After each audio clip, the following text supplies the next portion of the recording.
ladies, welcome back to my channel. I want to talk about why people who project are the weakest of them all. It shows a lack of emotional maturity and self-control, and it also shows how sloppy people can be when it comes to their emotions. So people often project as a defense mechanism to manage uncomfortable emotions, thoughts, and impulses. So projection can be a way to avoid acknowledging or processing these feelings, or to protect themselves from anxiety, distress, or any other negative emotions. And the reason why this is sloppy is because the person who they are projecting onto doesn't deserve that, simply put. So if you're dealing with someone who literally cannot control their mouth and they're having diarrhea of the mouth and they don't have the wherewithal to check themselves, stop themselves, and be cognizant of the fact that they might be projecting, they might be putting something onto someone that is not their plight, is not their cross to carry. It makes them feel more comfortable to unload and unpack their emotions onto other people so that it can get off of them. And you'll find a lot of narcissists and sociopaths do this a lot. Women and men alike, doesn't matter who. It's not gender exclusive. Anyone can be a projector. And so a lot of time it has to do with internal conflict. So projection can stem from internal conflicts such as feelings of fear. So maybe, for example, if you tell your family member or someone who you're close to that you want to go back to school to get this degree so that you can start making six figures, so that you can start a business, because they don't have the audacity or the bravery to go after expanding their career or switching careers or going into entrepreneurship. When you talk about your big dreams, they don't understand. It makes them uncomfortable, and it also scares them. It scares them to think that someone who they're close to might be reaching heights that they have never reached before. So what will your family member do that has a lot of feelings of fear? They'll throw things in there like, oh, are you sure you want to go into more debt? Oh, a lot of businesses fail after the first 16 to 18 months. How are you going to have health insurance if you don't have a 9-to-5? They're going to throw all of these things out there to see if it'll stick onto you, meaning to see if it'll get you to stop being ambitious because they're afraid of starting a business. They're afraid of taking risks and taking leaps. They're afraid of going back to school. But that has nothing to do with you. So it really has to do with their own fears. A lot of them also have guilt and shame. So maybe, you might be talking to a friend about something that you're trying to achieve or accomplish, and because she spent her younger years maybe having children out of wedlock and she was super young.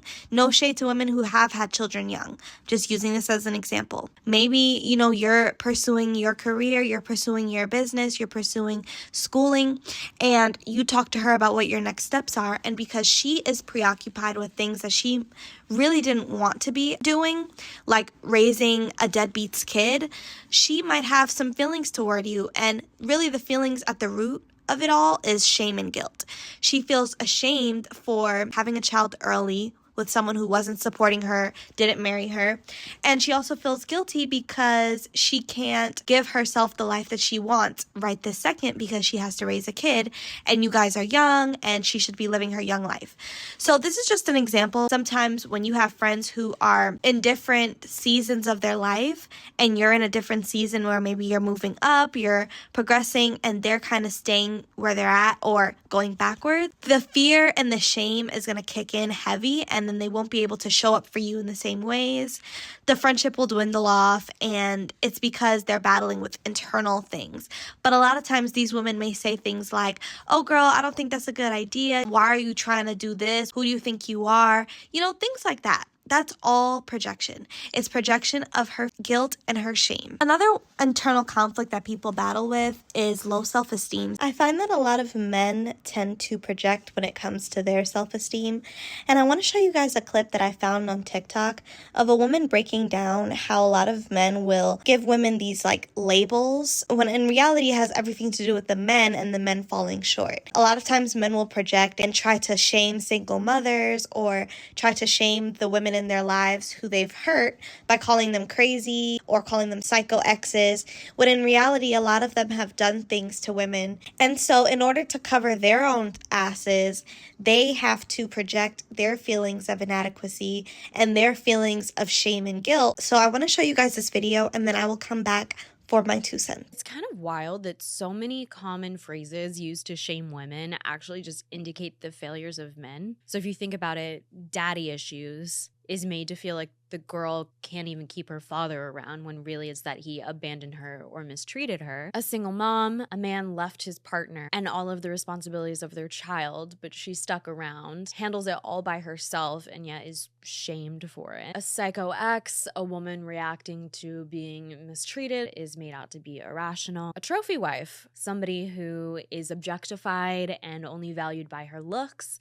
when really it says more about the guy who chose her because of that. Or bad taste in men. A woman is criticized for choosing partners that harm or fail her when really the fault lies in the behavior of the person doing. So I couldn't agree more with this video, and a lot of men who project these types of things onto women and who label women tend to be the culprits of these exact things. They tend to be the deadbeats. They tend to be the abusive boyfriends or husbands.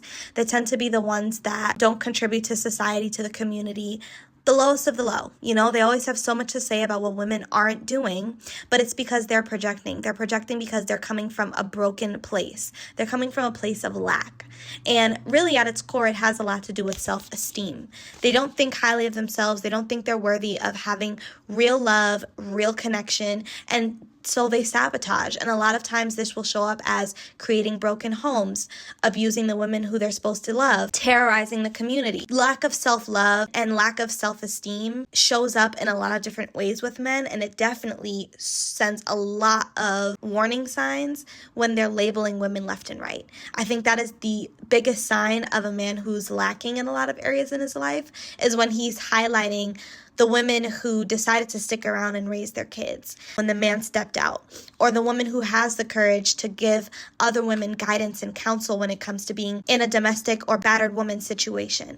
You know, that's not easy. And so be wary of people like that who like to label women, because a lot of times they're just projecting. They know that they're not a good guy or they're not a good person. Woman or man, doesn't matter. And a lot of times they don't want to hear about themselves. They don't want to hear about their shortcomings.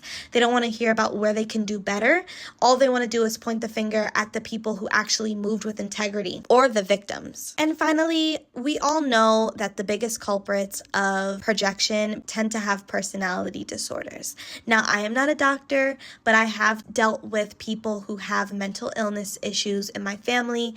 I've dated one, so I know what it looks like to look that devil in its face. And I know that projection is something that they use for control, to make you feel what they feel. There's a lot of different weird reasons and a lot of different tactics they use when it comes to projection. So personality disorders like borderline personality disorder, narcissistic personality disorder are amongst the personality disorders that struggle the most with projection. And they use this because they know that they can convince you that you're the problem. People with mental illnesses tend to band together, and they tend to use projection because they don't want to go to the doctor, get diagnosed, get help. They would rather use the people around them like whipping posts to feel better about themselves, to get those icky feelings off of them, like we talked about in the beginning of this video. Feelings of fear, feelings of guilt, feelings of shame, feelings of low self-esteem. They do that because they can't live with facing themselves and actually working on themselves. So they have to project. They have to put their icky feelings onto other people because it's too much for them to stomach. It's too much for them to live with. It's too much for them to come to terms with. So ladies, I just wanted to bring awareness to this. I think that as beautiful women, as spiritual women, we have to deal with a lot of different types of attacks. People coming at us left, right, and center, no matter where you are on the workplace. You know, you may have a boss that because she's threatened by you or insecure, she'll project onto you, but she'll give you a bad annual review and then try to push you out and get you fired. So it's all about sabotaging you because of their own insecurities. So ladies, just be aware that these people walk among us. They are in high places. They are our parents, our siblings, our friends, people who we are supposed to trust and keep close to us. So just want to make you guys aware of this, and I would love to hear your stories or any experiences you've had with people projecting their insecurities onto you, and how you've combated it. Let's have a conversation. I'll also be leaving my email in the description box as always, so you ladies can share any of your horror stories with me as well. Have a lovely day, ladies.